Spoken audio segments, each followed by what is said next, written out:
up, everybody? Get ready for your 3 minutes of Black Empowerment. You see this? That's things escalating. There's not very much to say about it right now. It is what it is, but it's going to be more. This is the beginning of all this stuff escalating. Trump and the National Guard in Memphis, Tennessee. These are scary times, and I understand that. But we, as black people, just have to sit back and let God do his thing. Things have to move when they're being reorganized. When all the dust settles, we're going to receive everything we've been fighting for. Trump ignoring the white mass murder epidemic isn't going unnoticed. In fact, targeting blacks with the National Guard is only highlighting white mass murder even more. People can see the National Guard picking up garbage. They can see that they're pulling over people for broken tail lamps. They can see that there's no real major issues in these black areas. While white men and women, mainly white men, are 100% free to walk into a church or nursery and murder all the children in there. And remember, these shooters are popping up every couple weeks now. The Evergreen, Colorado killer, he went at it just a few minutes after Charlie Kirk got zapped. And then you heard about those 3 cops in Pennsylvania last night. Some white guy in a small town shot 5 police officers. He killed 3. It's making national headlines right now. These mass murders are not going to stop either. As more and more happen, white supremacy is going to have no choice but to keep blaming others. Blaming everything on us isn't going to provide the cover they're going to need moving forward. They're overplaying that hand. Blaming LGBTQ only exasperates the infighting among white conservatives and white liberals.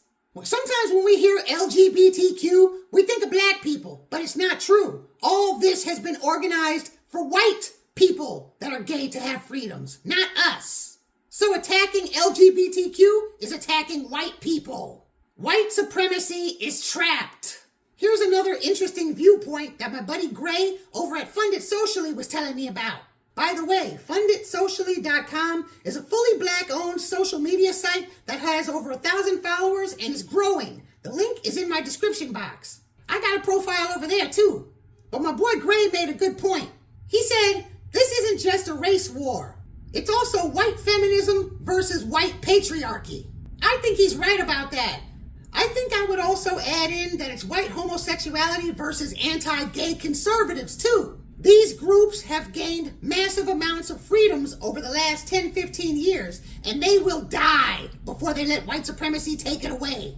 And the largest part of all those newfound social privileges that they enjoy are directly tied to black political success in civil rights. When you put all that together with Charlie Kirk's murder last week, FBAs are locked in. Technically, we can't lose now. I know some brothers and sisters out there may not think the way that I do, but just remember I said it. Family, here's what I need you to do. If you don't already own a firearm, start finding out what you need to do in your state to get one. But it doesn't matter where you are, even in Chicago. Even though Illinois has some of the most strict gun laws, I know a lot of brothers and sisters in Chicago who legally conceal carry every single day. It doesn't have to be a big gun, just a small pistol, even a .22. Anything that you can use to defend yourself with a little extra force. I don't want to make you paranoid or anything, but look at old boy. It could be any one of them. And although it's unlikely, why not be prepared? Some of us don't want to carry a gun because we fear that somehow it's going to bring trouble to us. That's not true. After about a week of concealed carry, it just fades into the background.